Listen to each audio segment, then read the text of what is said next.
Number 11, Wyoming tops off CSU for the first upset of the Mountain West tournament, 80-74. Jess, what happened in this game?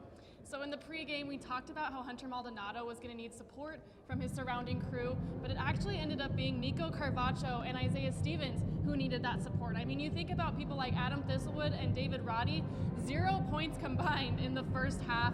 It was just a disaster for CSU, but you have to touch on how well Wyoming played, especially shooting from behind the arc in the first half. Yeah, and we touched on it in the pregame. Jake Hendricks said it was the guy to watch out for. He came out, started off 3 for 3. And then right behind him, Quan Marble, who finished with 20 points on the night.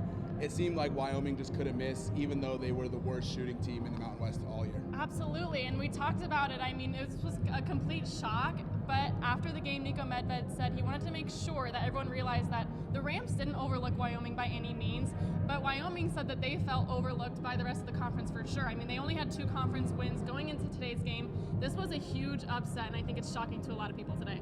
Yeah, and you just got to look at Wyoming's perspective. They had a lot of close losses this year. Right. A lot of within single digits that they felt that they should have won, and now that they're in the tournament, anything can happen. They're going to push to get those games that they can win. Yeah, absolutely. And I think it helped them to get that big lead in the beginning. I mean, CSU started off slow like we're used to seeing them do, and that really helped Wyoming out. They were able to kind of play around a little bit, and they got so comfortable behind the arc that it made this win possible for them today. I think if they keep shooting like that, they can go very far in this tournament. It's just a day-by-day kind of thing. Yeah, and they talked about it in their press conference. You have to handle Jalen Harris. You're not going to shut down Jalen Harris in the next round. Right.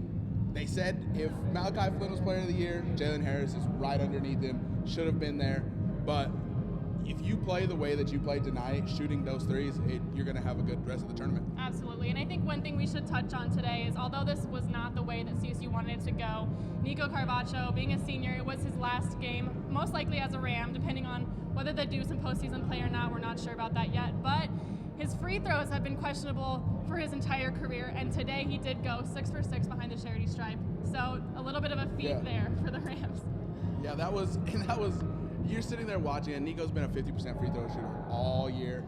It really meant something to him. When he went out pregame, he was practicing his free throws. This game, he wanted this game the most. It just didn't happen to go his way.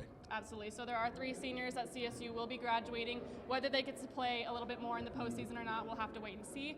But Jayson and I will continue to cover the rest of the men's Mountain West basketball tournament. So make sure to stay tuned at sports_CTV on Twitter. I'm Jessica Mendoza. And I'm Jayson Ortiz.